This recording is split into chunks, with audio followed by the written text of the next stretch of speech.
Telugu digital media network లో political కేటగిరీలో number 1 కేవలం 72 గంటల్లో 1,50,00,000 వ్యూస్ పైగా పాపులర్ టీవీ నెట్వర్క్. మీ పేరండి? రాజన్ అండి. ఏం చేస్తారండి? నేను ఒక గవర్నమెంట్ ఉద్యోగిని, అవుట్సోర్సింగ్ ఉద్యోగిని. ఓకే. ఇప్పుడు దేశవ్యాప్తంగా లోక్సభ ఎన్నికలు వస్తున్నాయి కాబట్టి ఎవరు గెలుస్తారు, మోడీయా రాహుల్ గాంధీయా? నా కోరిక ఏంటంటే మోడీ గారే నెక్స్ట్ టైం రావాలని కోరుకుంటున్నాను. మోడీ ఎందుకు మోడీ గెలవాలంటారు? మోడీ మన దేశాభివృద్ధి గురించి చాలా కృషి పడాయండి. ఈ 10 years అందరికీ తెలుసు. అంటే ఏ ప్రభుత్వం వచ్చినా పేదలకు ఏం జరిగేది లేదు, కానీ కొన్ని విధాలుగా రహదారి అయినా సరే, కొన్ని ఎలక్ట్రిఫికేషన్ మేబీ విద్యుత్ సంబంధించింది, అలా విధంగా చాలా జరిగిందండి. అదేవిధంగా సనాతన ధర్మం అనేది కాదు, అందరూ ఒకేవేళ కోరుకునేది మన బీజేపీ పార్టీ అండి. BJP party. ఓకే. ఇప్పుడు దేశ రక్షణ ఎట్లా ఉంది మోడీ హయాంలో దేశ రక్షణ ఎట్లా ఉంది?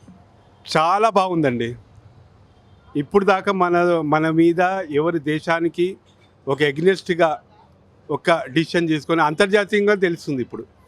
ఎందుకంటే అన్నీ మన దేశ విదేశాలు కాకుండా అందరికీ తెలుస్తుంది మన దేశము ఎలా అభివృద్ధిలో ఉంది, రక్షణ పరంగా ఏదైనా విధంగా బాగుందండి. ఓకే. ఇప్పుడు అయోధ్య రామ మందిర నిర్మాణం ఎట్లా ఉంది, బాలరాముని విగ్రహ ప్రతిష్టాపన? అది ఎన్నో కళల నిజమండి.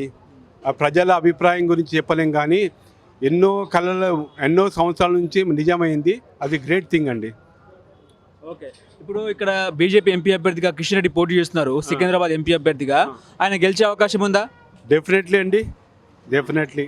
ఎందుకు గెలవాలి కిషన్ రెడ్డి? మళ్ళీ ఎందుకు గెలవాలని కాదండి, నేను ఎప్పుడు కోరుకునేది అంటే స్టేట్ మాత్రం కాకుండా సెంట్రల్ మాత్రం బీజేపీ అన్నట్టు ఉద్దేశంతో కిషన్ రెడ్డి గారు అయినా వాట్ ఎవర్ ఎవరైనా సరే ఆ పేరు మీద ఎవరైనా నేను ఓటేస్తాను, అంతే. బీజేపీ గుర్తు మీద ఎవరికైనా ఓటేస్తాను. కిషన్ రెడ్డికి ఎంత మెజారిటీ వచ్చే అవకాశం ఉంది? అదే పోయినసారి కన్నా ఎక్కువ వచ్చే అవకాశం ఉందండి. అయినా గెలుస్తారు. అయినా ఇప్పుడు బీజేపీకి ఎంత మెజారిటీ వస్తుంది? బీజేపీకి ఎన్ని సీట్లు వస్తాయి దేశవ్యాప్తంగా?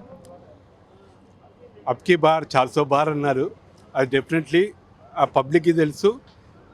Opinion of the poll definitely దానికన్నా ఎక్కువనే అవుతుంది. కాంగ్రెస్కి ఎందుకు ఓటు వేయొద్దు? అసలు కాంగ్రెస్ ఎందుకు ప్రభుత్వంలోకి రావద్దు? కాంగ్రెస్ పార్టీని ఎందుకు గెలిపించొద్దు? అది నేను కమెంట్గా చెప్పలేనండి, ఎందుకంటే అందరికీ తెలిసిన విషయమే. దాన్ని నేను కమెంట్గా చెప్పలేను. రాహుల్ గాంధీ పీఎం అయ్యే అవకాశం లేదంటారా? అది ఎప్పుడు కళ అండి. ఎందుకు కళ అంటారు? నేను నిజం చెప్తున్నా, అది మీరు చూడండి అంతే. కాంగ్రెస్కి ఎన్ని సీట్లు వస్తాయి? కాంగ్రెస్కి అప్రాక్సిమేట్లీ